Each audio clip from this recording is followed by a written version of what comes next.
Okay. Well, good afternoon, and thank you for letting us come to your house today. Good afternoon to you too. I appreciate the chance to come and visit. I just had a few questions. I'm writing an article for our local kind of deaf newspaper, and I wanted to just get some perspective on your experiences. Sure, anything. Ask me anything. All right. So you've just moved here fairly recently. When did you come, and where did you used to live? I moved here from New Underwood. From Washington. I moved to New Underwood here in South Dakota from Washington State. At first it was a hard process because I had no family here and no friends, but my life was a little bit limited at that point. I've been struggling with my son. He was just diagnosed with autism at that point, and that was really hard. And this area, I didn't really meet a lot of people, and then once I started meeting people, they were very friendly and very nice, very helpful, and I figured that South Dakota could become my home now. Very nice, very nice. You said your son was diagnosed. How did you find out about that? How about him being autistic?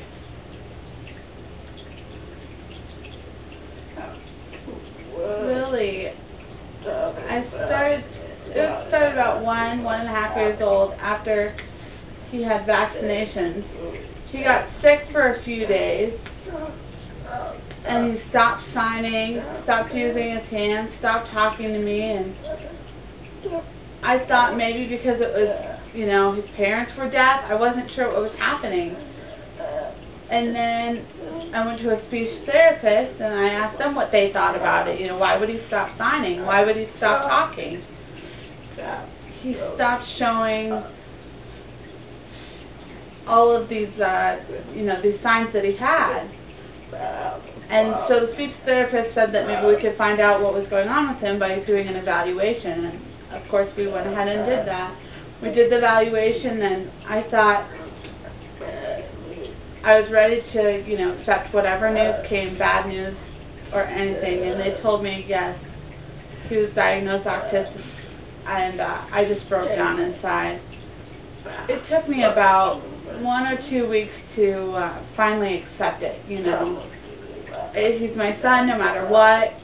I'll try to help him find whatever I can to help him, and since then he's improved a lot, and I'm grateful to Brenda French and Julie and some of the speech therapist teams. They've all been great with him. So, and it's been a great, and they have him in a good school for him as well. So. Oh, wonderful.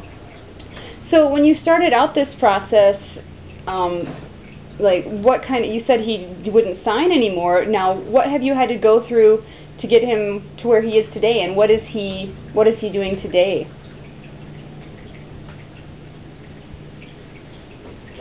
He started to show some more emotions again, and he lets me know when he's sad or hurt. Before it was nothing. He wouldn't show any emotions, and it was really hard to work with him at that point. And then Julie, she's wonderful, from BMS. Behavior Management Support, something like that, from BMS. She let me know a few things that would help me to try and show my emotions to him so he could learn how to show them to me. And his improvement was drastic at that point, and that helped me find the right person to help me and the right school to help me, and it's been wonderful here. That is awesome. Do you think, so you mentioned strategies of showing emotions. Were there other strategies or tips that you think other parents could benefit from knowing?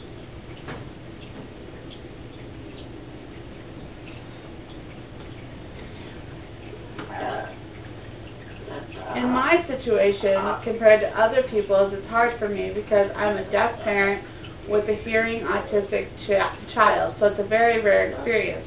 It doesn't often fit with other people's experiences, but I find my own way to tweak the hearing way and match it to my deaf way and have it work out. If somebody suggests something to me, I try to change it so that I take it from the hearing perspective and change it to the deaf, more visual perspective, and it works out pretty well. Very good.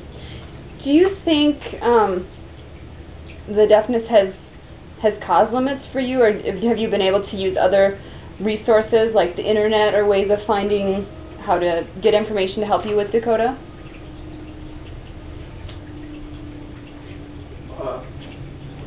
Most of the time, the access to the internet, and I try to get, perspectives of other deaf parents and deaf autism and see if that can affect my situation. I've discussed with Julie, and